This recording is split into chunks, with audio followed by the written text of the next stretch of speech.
Welcome everybody. This is the last episode of chapter 1 of the Empyraeum Videoblog. We are going to quickly cover everything to do with the world building that we have discussed so far, and introduce a few things that we're going to be introducing going forward. Some things that I'm very excited about, and I hope that you guys will be excited about too. It is going to be quite a change, and I'm looking at alternatives to make the whole experience even more exciting and gain us a few more subscribers and a few more interested people out there. I'd first like to touch on the fact that we have released for general consumption the 6th anniversary versions of the Empyraeum collections with some lovely new covers that I'm sure you guys will enjoy. We're going to be discussing them and things related to them fairly shortly. And excuse the background noise, it is absolutely tipping it down with rain at the moment, but we do need it, so I'm not going to complain. Maybe it's reflecting the mood of the people in general around the world at this current very difficult moment in our time. We shall see. But like I said, the Empyraeum collections, a series of short stories with accompanying poetry that will give you the first taste and an introduction into the universe and world of Empyraeum, give you an idea on some of the characters, some of the backstory, some of the things that will really come out strong in the final novels once we get those underway.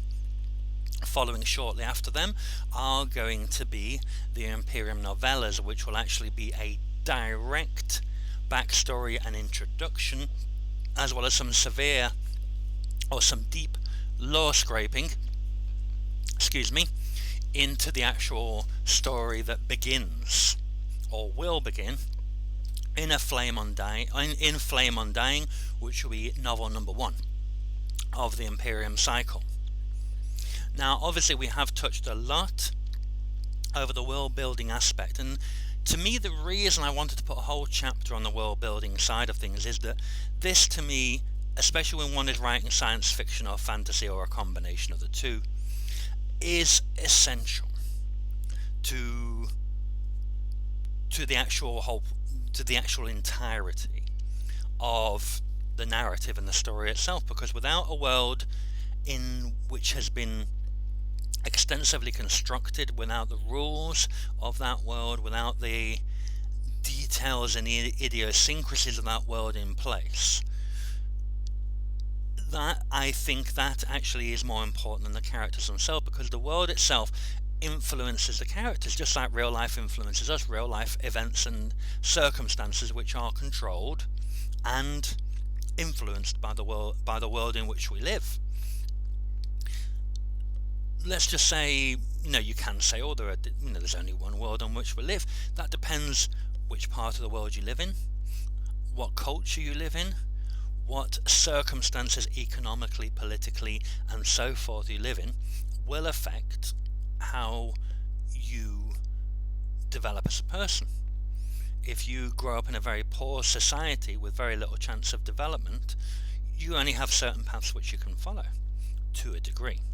Obviously, there are exceptions to these rules, and that is built in as part of the world system itself. What we're creating, you see, is something that's very deep and complex, which is why I have wanted to go over every single aspect of that. Obviously we started with the idea of building the world and its construction and its everything about it itself, and then we wanted to actually move on and actually discuss things such as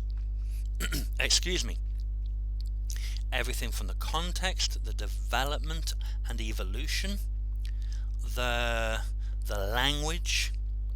Everything that we absolutely have as part of the world has its own manner of influencing it. Even like last week when we touched the idea of politics and sociological influences, they all have their part to play in the world that you're creating, and everything is related to everything else. That's the thing that makes it so complex and difficult, is that you cannot, I believe, have anything in isolation of everything else. It's just not possible. We started with episode 1 of this video blog talking about the language, the conlang, the constructed language of Gloucester or Empyrean Standard Greek, which I had created. because as I said, I had created the idea of Gloucester or Empyrean Standard Greek not only as a way of making subtle little changes to my world which would indicate to people that the world was like ours but different, but also to allow my, shall we say, very rough and ready soldier type people, who are our main characters, to swear like the soldiers that they were without offending people. It would only offend the people who took time to look into the glossary, the appendix at the back of the book.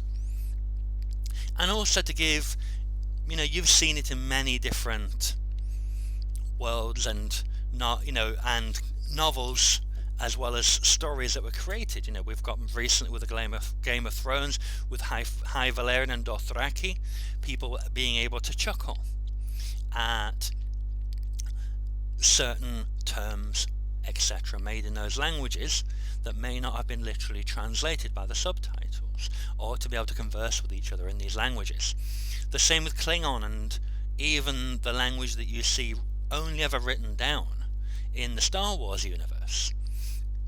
Same sort of thing. There are little nods and Easter eggs in there. Now obviously I'm not using an invented script for the visual representation of it. I'm using a combination of Latin or Arabic numbers together with known Greek characters, because they did use those Greek characters back then.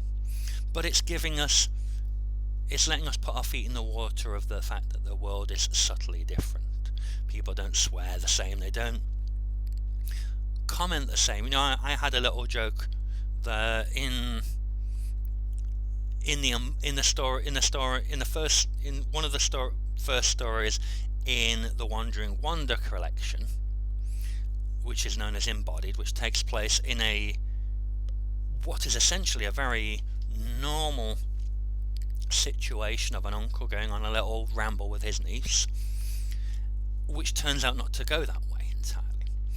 As it goes on, I won't give anything away for those of you who haven't read it, but there's one little reference in there that people chuckle at, and that's that the niece is making a joke about the outlook her uncle holds on the world in general, and tells him not to be so sapphic about it. And I just thought, well, I can't put romantic in there when Rome as a civilization, as a huge influence, never existed, because Rome never rose in the world as the first major video used as a book trailer for Empyreum mentioned from the get-go. So I used sapphic because Sappho was known for her romantic, semi-love, semi-erotic poetry. So my first thought, instead of being romantic, you would be sapphic. Little things like that. It just indicates that the culture is a little bit different from what people are used to.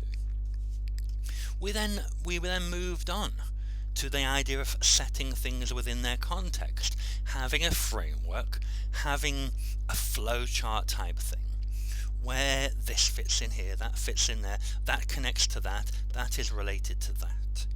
Again, it's important, it is vital, it is necessary to have. To be able to have a framework in which everything slots together.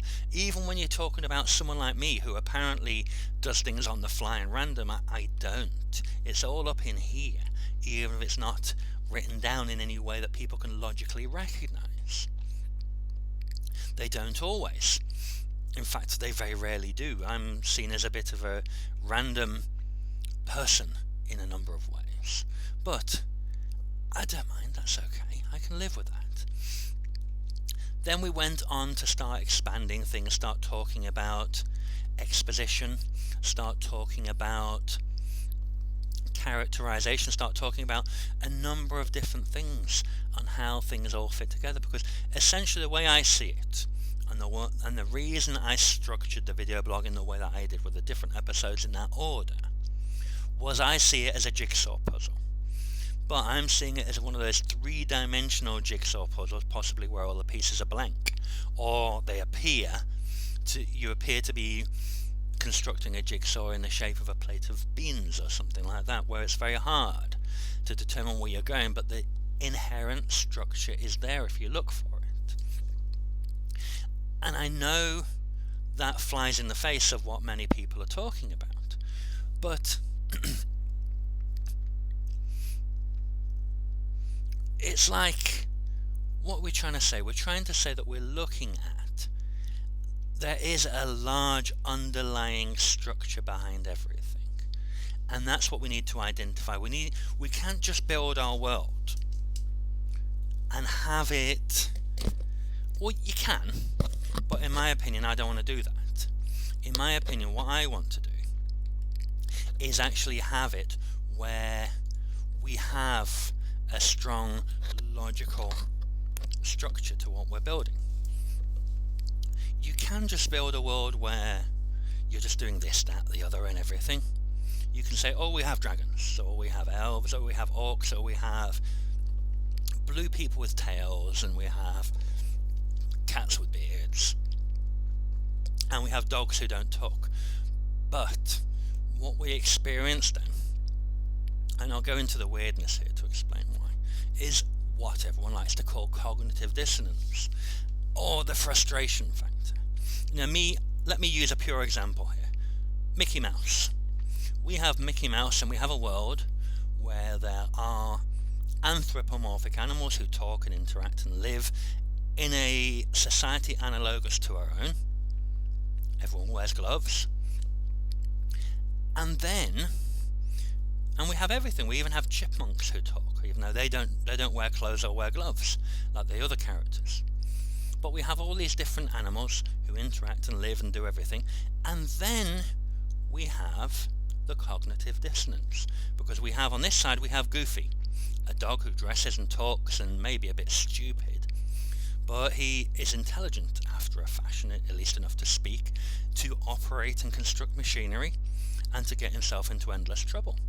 Then we have Pluto. Now, what is going on with Pluto? That a 6-foot mouse who dresses, goes to work, uses and operates technology, has a pet dog. Now, of course, it's natural that people have pet dogs, but Mickey's best friend is also a dog. But it appears that Pluto is different, because Pluto does not speak. Pluto acts like a dog, even though he has human teeth. And how do we explain that one dog, including Goofy's enemy, who's a different breed of dog, is intelligent and able to get himself into trouble and out of trouble, and the other dog is not? What is going on with Pluto? Are the inhabitants of Mickey's world evidence of some kind of genetic manipulation, like happened with Rocket Raccoon? And is Pluto a remnant left over as a natural animal? And that's not the only time you see it. And you don't want people to reach that point in your book and go, that doesn't make sense, I don't like it. Which is why you have to have a structure and explanation for everything. And even if you never, as I discussed in the idea of contextual setting and exposition, even if you only mention 20% of the material you create in the whole series, the fact of the matter is that you have these foundations built. They will communicate themselves in your writing. They will communicate themselves in interactions between characters and their world, different cultures in the world, and everything like that. Even the language that they use will communicate this coherent building block Tetris-like constructed structure. That everything makes sense, everything has its place, everything has its explanation, even if that explanation is only mentioned once in the entire series. It will be supported and buoyed up by everything else. And that's what you're looking for, that the language has to fit the culture has to fit the language. You don't have anything in there that does not fit, even if you have to go back which I have had to do, and edit everything so that it fits and makes sense. I've even got little things where you may have noticed in those of you who have read Whispers from Behind the Eyes, the final number 4 collection Delta of the Empyraeum collections, where the commander is some sort of independent style rebel from outside of the Empyraeum to some degree, and he swears in Scottish. It makes sense because of Alexander's policy, which is mentioned throughout, of not interfering with cultures. ESG, EZG, Gloucester caught on, but people retained aspects of their own culture. They were not forced to homogenize as Rome did. Rome was a great monolithic edifice that rolled over everything and pushed its way of doing things upon people. The Empyreum didn't do that, and wherever there's an opportunity to do so, this is mentioned throughout the whole series. And therefore, people from Scotia, what is Scotland in the time of the Empyreum, have the ability to still express themselves in their native language, the one they had before the Empyreum came along. But obviously, as people go out, as people grow up, as you know, we see it in our society with American culture. You're seeing many cultures, including Spain, where I live, is influenced heavily by American culture. In Spanish, a lot of, shall we say, cool or trendy American words in English are finding their way into common everyday Spanish. It's quite common. You talk about, as an example, no tengo un feeling. It's common. I don't have feeling. That feeling, the understanding of feeling in some specific meanings, or some specific ways of understanding that word, has made its way into the Spanish language. As the same thing will happen with the Empyrean culture. The Empyreum is based in Alexandria, near what we would call Egypt. And obviously, as things modernize, as things move on, as communication becomes easier to do, the youth, the younger people, will be influenced by aspects of Empyrean culture, and it will be woven into the textile of their language. But older people will still stick to the old ways, because that's what happens. I am used to doing it this way, I'm used to saying it this way. Even though I have this language, if I don't know the word in that language, I will use the one with which I am familiar. So you see how everything cascades and connects together. That's what I've been trying to communicate to you through the course of the previous 7 episodes of this blog, long as those episodes have been. This episode isn't going to be as long because it's a summary. It's not an exposition, as it were. But you can see every little piece that I have mentioned in every single episode connects, and it connects in a way that is both permanent and temporary, because it is in flux. As you have maybe seen, and we'll go into much detail in this because I am excited to announce that what we're going to do next, we're going to leave chapter 2 of the actual art of writing, and we're going to go into more detailed explanation. I'm going to do a video encyclopedia to accompany the encyclopedia on the webpage of the Empyreum itself, on Empyraeum.com.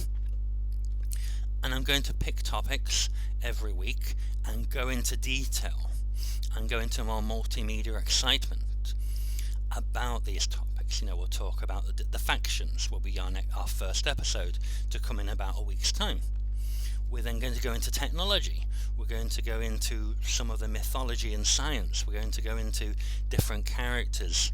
We're going to go into different military forces, different kinds of vehicles and weaponry. We're going to really deep dive into what goes on behind the Empyreum to give you an idea of just how complex a world this is. But again, there is going to be an interconnectivity between all of those aspects and elements. There's going to be a story behind it. We're going to see how, a pure example, when we're going to touch on the factions, we'll see we have the faction of the basic Empyreum itself. We are going to have the Panastas, and we're going to have the Pilots College. Those are three separate factions which may or may not have agendas of their own, and may or may not be made up of individuals with different backgrounds, beliefs and culture. But as you may have already seen, the Pilots College and the Empyreum intermingle quite seriously. You may also have seen from some of the artworks I've been releasing and so forth that the Panastas and the Empyreum have common goals, and may in fact be melding into one faction, even though there may be some conflict, there may be some differences of opinion, there may be some friction between those factions. Who, apart from me here, is going to know that? But who, apart from me here, is going to be aware of it just yet? I've got quite a lot of surprises to come for you guys. I'm very much looking forward to tormenting you, to playing with your minds, to leading you down false trails, to bringing about possible false conclusions on your part. I am telling you the way you may have seen in the Empyreum collection so far, the way you will see in the completely revamped novellas. I am going to, shall we say, I am going to corner with your minds, my friends.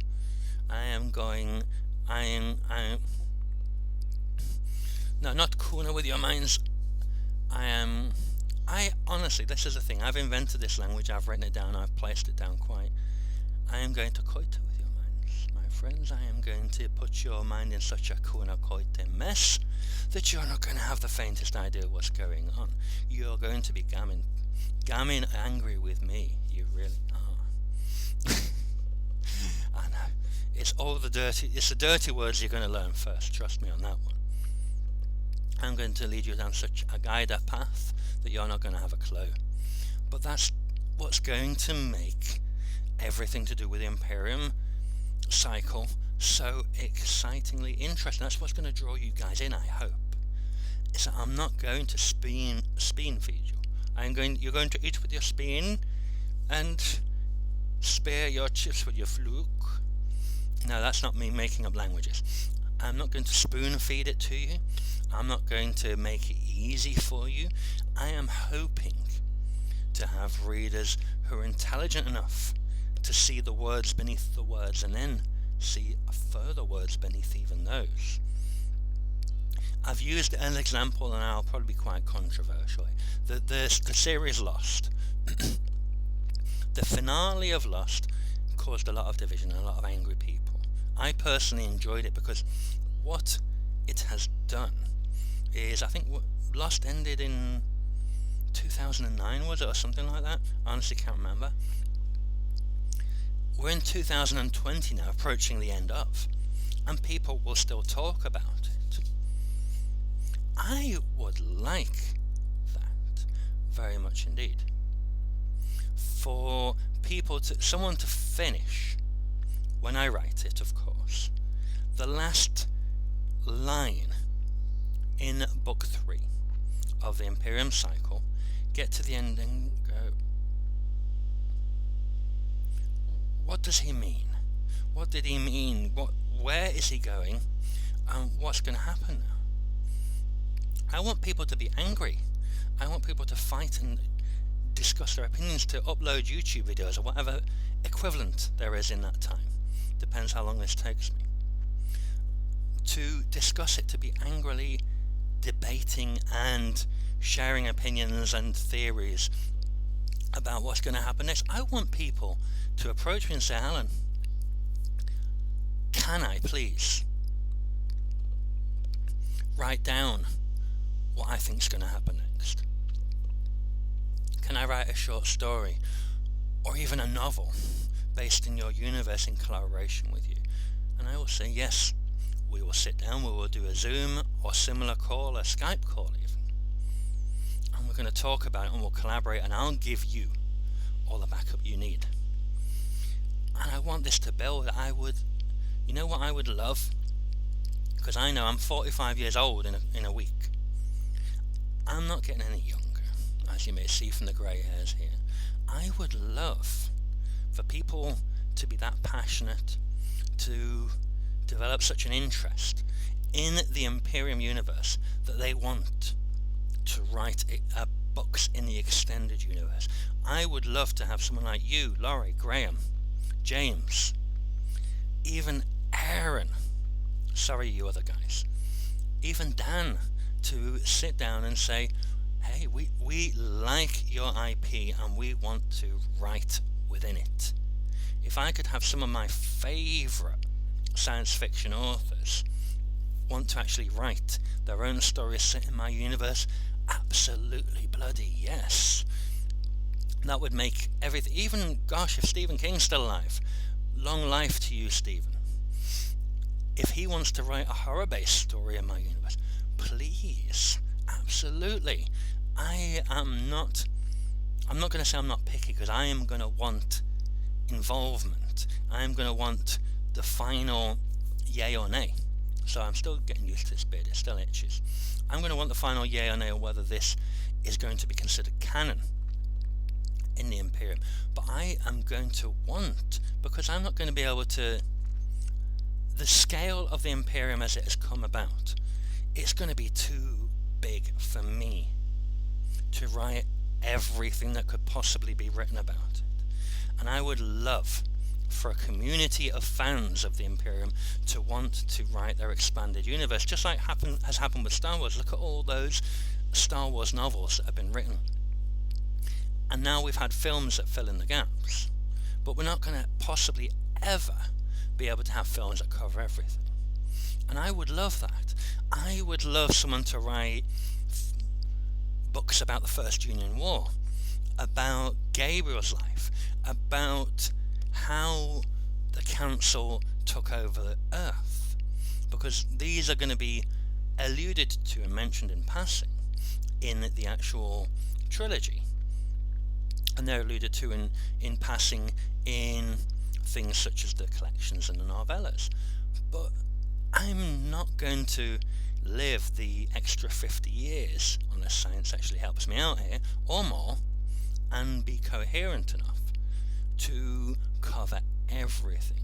You know, I've got other projects in mind as well as the Empyraeum. Even though the Empyraeum has always been my driving passion, I always come back to the Empyraeum no matter what else I do. You know you've got the Chronicles of Enoch on deep freeze at the moment, but other things could come, and that is what I am aiming towards. And that's what I'm saying to you: when you've created such a complexly interlocking, detailed, consistent universe, that other people can use the material that you have out there to create their own fiction that seamlessly slots in, you've got it right. Now look at an example I'll use that we can look at here as well. Margaret Weiss and Tracy Hickman with the Dragonlance universe. They created a structure that other people could slot in and write. When you got the whole Dungeons and Dragons and everything like that, everything that came from that was created was able to be slotted in. Look at Steve Jackson and Ian Livingstone. When they started out with what led to Warhammer and Warhammer 40,000, all that lore and everything was in there for some of my favourite authors to pick up, run with, and create absolute bloody masterpieces with. I would love for someone out there to write a better Empyraeum book than me. I don't mind, because I'd be proud that I, in the universe that I created, inspired them and gave them enough data to do that with. And that is why I say to you all, world building is the key. Above everything else, above characters, above narrative structure, above the story itself, the world in which everything takes place takes precedent and dominance, because you will see, when you will build it right, how it will change your story, it will change your characters, and it will make everything better. And with that, thank you everybody. I will close the World Building Chapter 1 here, and keep your eyes out for the next videos. I'm planning on making them a bit more interesting, exciting and interactive, not just staring at me talk and do strange things. Obviously I'm still going to be there, but in a different way. So thank you. I will see you soon in module 1, or whatever you like, or whatever I decide to call it, of the Empyraeum Video Encyclopedia, coming very soon. Thank you everybody. Good night. Have a great rest of your evening. Stay safe, stay calm, stay as positive as you can under these very difficult circumstances, and keep the faith, my friends. We're always going to be there.